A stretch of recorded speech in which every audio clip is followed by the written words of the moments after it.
What's up, Marvel fans? I'm Steven from the Hills Maniacs, and as you know, with every new MCU movie and every original one and all the new shows and everything, obviously there's going to be a lot of villains that are introduced to the MCU, along with all the new heroes and that sort of thing. We saw before, or in the Infinity Saga, we saw like 22, 23 movies, whatever, and each one had a villain in it, because obviously you need an antagonist to go against the protagonist and all that kind of stuff. But a lot of these villains that were introduced to the MCU already and that are going to be introduced to the MCU in the future, or at least rumored to be introduced in the future, are villains that only really fought against one hero, or like maybe two heroes teaming up or something. But for the most part, it's been these villains are the villains for one hero in one of their solo movies. So like an Iron Man villain or whatever, like just a villain facing one of the heroes and being defeated by that individual hero in one way or another in all these solo movies. And there haven't been too many villains that actually fought against the whole group of the Avengers. Like, if you think about it, there's really only technically three that went against the actual Avengers, and that would be Loki, Ultron, and Thanos. Four if you count, Zemo, because he kind of pitted the Avengers against each other in Captain America Civil War. That could technically count as an Avengers movie. And I guess Sentry, too, if you want to count Thunderbolts as an Avengers movie, because it's the new Avengers now. And some of these villains were presented as, like, really overpowered, or they were presented in a way that made them seem really threatening, where, like, why aren't the other Avengers getting involved in this, or whatever, or the thing that they're doing or that they did in these movies should have attracted the attention of the Avengers in some way. So that's kind of what I'm going to look at in this video today. So I've picked out 5 of these MCU villains that I feel like were kind of wasted on individual heroes and should have actually fought against the Avengers in the MCU instead.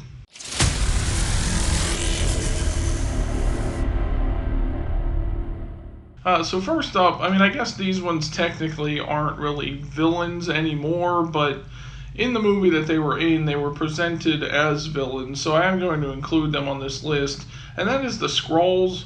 For those of you that don't know, obviously the Skrulls are the shapeshifters that we saw in the first Captain Marvel movie, and then even a little bit in the Marvels as well, and of course in the Secret Invasion TV show, which wasn't really that great, but in that one, I guess some of them at least were presented as villains. This was kind of a way where we get to see them as villains.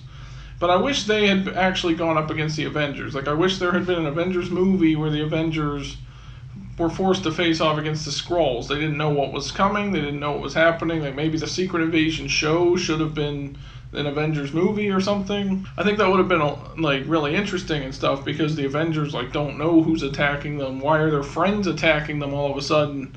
And you get that whole tension between the Avengers mistrusting each other and everything else. I think that could have made for a really fun movie, even if it was just a one-off and they kill the Skrulls or defeat the Skrulls at the end or whatever. At least it would have been nice to at least have seen them face the Avengers at some point, and especially when you take into account, the Super Skrulls, which are versions of the Skrulls that end up with superpowers. I think that makes it even more interesting, because now they can fight back against the Avengers. They're not just mimicking the Avengers' looks and what they look like and everything, they're also mimicking their powers and can fight back against them and really take on that persona of the Avengers. I think that would have thrown a wrench into the whole Avengers saga and really affected them in a way that could have been long lasting. Like, maybe they even killed some of their friends thinking they were Skrulls or something along those lines. I think Marvel could have really done something good with the Skrulls had they pitted them against the Avengers. But the fact that they introduced the Skrulls in Captain Marvel and kind of did this reverse dynamic where now they were the good guys, they were just misunderstood, they were trying to find a new home to live on, that kind of ruined the mystique in a way of the Skrulls, and wasted any potential storylines where we could see the Avengers go up against them. I wish they would have just had them face the Avengers, because it would have been really fun, like I said, and they could have made for some really cool, interesting moments in an Avengers movie, or maybe even a 2-part Avengers movie for the Avengers to try and fix this. That could have been a very serious threat, not just to the Avengers, but to the whole universe as well, when these Skrulls start taken Avengers powers or whatever, that sort of thing. Like they could have gone a lot of different directions with it, and I think it would have been a lot of fun and really added to the whole Avengers MCU saga and everything. This next one is actually Ego, the Living Planet. He was introduced as the main villain of Guardians of the Galaxy Volume 2, and it was revealed in that movie that he was the father to Peter Quill. But when you look at, what Ego was trying to do in that movie, he wanted to expand himself, sort of, because he was just a brain like a sentient brain, basically, that realized that he's living in this vast universe, and he wanted to expand himself into that universe and basically make everything him, or at least build the universe in his image, kind of thing, like create his own universe from the existing universe, I guess is what he was trying to go for. But in this movie, obviously they made him not powerful enough to do that, so he needed Star-Lord, his own flesh and blood, to enhance his powers, to allow him to expand himself across the entire universe. But that right there just feels like something that would have attracted the attention of the Avengers rather than the Guardians of the Galaxy. Like, I know in the comics, I don't think Ego has any relation to Star-Lord whatsoever. They just wanted to make him Peter Quill's father, I guess, to sort of add or build character for Peter, like that he has to kill his own father and that kind of thing. But in the comics, it wasn't like that, and Ego actually, I believe, does go up against the Avengers at one point or another. I feel like him trying to do that plan would have attracted the attention of the Avengers, and maybe they should have just had him have no affiliation to any of the Guardians whatsoever, or not have any parental relationship with any of the heroes. Just have him be this villain that's finally sort of reached Earth in a way, like he's just been through the whole universe, conquering planets or whatever, turning them into his own image, building them around himself, kind of. But he's finally made it to Earth, and then he invades Earth and tries to do the same thing, and that's what attracts the Avengers, or something like that. I know they kind of also established that his powers only really worked on his own little planet thing that he created around himself, but they could have changed it. They could have made it however they wanted to and just had it be he's just that powerful. He can create things out of nothing, basically. Having that power go up against the Avengers, where they pretty much can't stop him unless they too can find some unique way to do it, I think would have made for a good movie, I think, and really told an interesting story about him trying to expand himself through the universe and everything. I just feel like he was kind of wasted as a one-off villain. He seems like this really powerful villain that the Avengers should have gone against at some point. This next one is actually Gore the God Butcher from Thor Love and Thunder. First of all, the fact that they got Christian Bale to play this character and then they made this movie basically a comedy really kind of upset me, because it feels like they wasted Christian Bale as a potential other character in the MCU, because everyone will look at him as playing Gore in this crappy movie and not some other amazing character later on down the line. I feel like we'll look back at that as fans and really feel like Marvel put him in the wrong movie. If they had Gore have to go against the Avengers, I feel like we would have gotten to see more of how truly powerful and truly evil Gore can be, and especially when he has the Necro Sword. We didn't really get a good feel for that in Thor Love and Thunder, because they wanted to focus more on the comedy and everything else, rather than actually showing him slaying the gods and that kind of stuff. But that feels like it should have been a big deal, and they could have started the movie in a similar way to how they started Avengers Infinity War, with Bruce Banner being flung through space with through the Bifrost and landing in the Sanctum Sanctorum. They could have had Thor falling out of space and landing, or doing the same kind of thing, going through the Bifrost or whatever and landing in the Avengers compound and asking the Avengers for help because he's facing this guy who's killing all these gods or something. I feel like that would have been a lot better of a use of that character and been a way better movie than what we got from Thor Love and Thunder. And the fact that he wasn't really even kind of defeated necessarily, he just kind of gave up his own life sort of at the end. It was just a huge waste of that character. I feel like putting him against the Avengers would have elevated him up and really, stuck with us as one of the best villains the MCU's ever shown us, And Christian Bale's performance as that character, like I said, we didn't get to see enough of it, but from the little that we did get to see of him playing that role, I feel like he did a really good job, and that character felt really sinister and everything, almost like a Joker type of character. Like Christian Bale really put his all into that character, even though he got so little screen time. And I feel like having him as an Avengers villain instead of just Thor's villain would have elevated that character and elevated that performance, and we would have gotten to see more of this character and learn more about him and how threatening he can be. And who knows, maybe they could have even killed off Thor in that movie by having him like sacrifice himself or something to take down Gore at the end and save the rest of the universe or save the Avengers or whatever. Because I feel like that's what Thor would do. That's why they sent Bruce Banner down to Earth in the first place after Thanos attacked Thor's ship in Avengers Infinity War. You know, he needed the help of the Avengers. And I feel like if Thor went up against Gore and lost at first but didn't die and was able to escape, and then goes to his friends on Earth for help, that would be the whole start of the plot and everything, and have them go against Gore the God Butcher.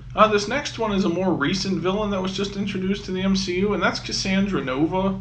She was introduced in the Deadpool and Wolverine movie as the villain that was basically sent to the Void by the TVA, I guess, or by the rogue group from the TVA. She was pruned out of existence and sent to the Void because of how powerful she was. And if you don't know who Cassandra Nova was, she was the evil twin sister, I guess, to Charles Xavier from the X-Men. So she is like a Fox X-Men character, which I guess makes sense for why they had her in this X-Men movie, you know, Deadpool and Wolverine. But I feel like having her in the Void and like to establish that the Void has life in it and everything else was meant to sort of lead us into Avengers Doomsday and Secret Wars, where I think Doom is going to use the Void as the wasteland that the Avengers have to fight against the X-Men and all these other groups of people or whatever in order to save their own universe, I guess, after the multiverse implodes or whatever. That's what it seems like it's, you know, building to. That's what the Secret Wars comic was, I guess. I never really read it, but I've heard that's what it was about. And I feel like what they could have done with Cassandra Nova in that regard is have her sort of be an associate to Doctor Doom, like when none of the groups like the Avengers or something are willing to comply with the demands that Doom makes, where they have to fight each other or fight against these people from the other universes to save their own universe. He sends Cassandra Nova after them to kill a couple of them or kill all of them or whatever, just wipe them all out entirely or something. Like she could have sort of been like an assistant to him in that way, in the same way that, like, you know, Ebony Maw and the Black Order were to Thanos. I feel like Doom could use kind of his own assistants in a way. Either that or Cassandra could have been kind of what Loki was for Thanos, like it was the phase 1 villain of this new saga, having the Avengers go up against Cassandra, like obviously not having her trapped in the Void, just having her be this powerful villain that emerges from somewhere. Or maybe she was in the Void and she manages to escape after, you know, Multiverse of Madness or something. She escapes from the Void because of the incursions or something. Like that's how they could have set this all up.